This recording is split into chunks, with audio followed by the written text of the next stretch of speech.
vous seriez pour? Ça veut dire taxer les hauts patrimoines, par exemple? Ça veut dire essayer d'étudier les marges de manœuvre qui permettraient d'avoir un accord politique. Il y a aujourd'hui sur la table, le président semble s'être résolu à cela, la question des retraites. Jusqu'où?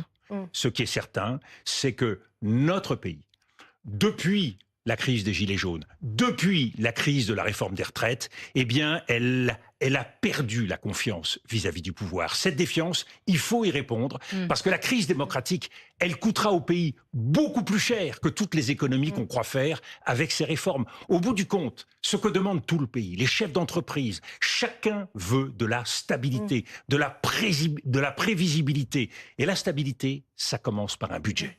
Donnons la possibilité à la France de reprendre souffle et de se remettre en marche. Et Dominique de Villepin, dans ce conclave hier à l'Élysée, a aussi été dessiné le fait que se retrouvaient autour de la table des partis qui ne souhaitaient pas une dissolution, une majorité anti-dissolution. Ce qui a fait dire à Marine Le Pen, comme argument boomerang, que finalement, tous autour de cette table avaient peur de l'élection, avaient peur du retour aux urnes. Est-ce que vous convenez, vous lui donnez le point finalement? Est-ce que finalement... Non, je ne lui donne absolument pas le point, parce que je suis d'accord. Revenir vers les Français, c'est le principe démocratique. La question, c'est avec quelle action, avec quel bilan, dans quel contexte. Nous sortons d'une dissolution, ne l'oublions pas, 2024. Qu'avons-nous fait ? Comment nos responsables publics ont-ils réussi à perdre tant de temps? Et c'est donc une nécessité sur le plan démocratique de montrer aux Français que la classe politique, que les responsables publics ont travaillé pour eux.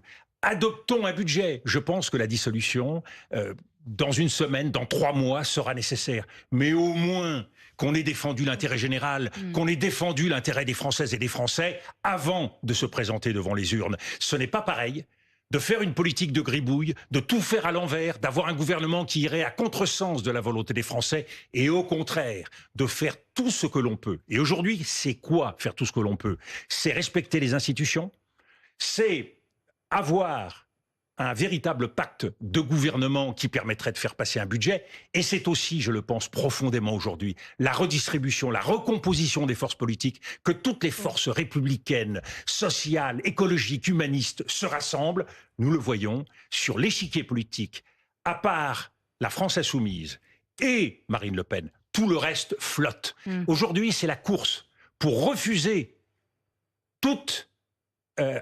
accointance avec le macronisme. Édouard Philippe, Gabriel Attal n'ont qu'une idée, c'est de se laver les mains de leur macronisme. Ils n'ont qu'une idée, c'est de s'éloigner du gouvernement. Quand la France est dans cette situation-là, quand la politique est dans cette situation-là, quand plus personne ne veut exercer de responsabilité, cela prouve que les politiques n'ont pas été au rendez-vous. Ils doivent aujourd'hui. Est-ce que ça ne prouve pas aussi que 2027 arrive? Parce que c'est ça, il y a une élection qui arrive. Hier soir, Alain Marc était sur le plateau de BFM, il disait Emmanuel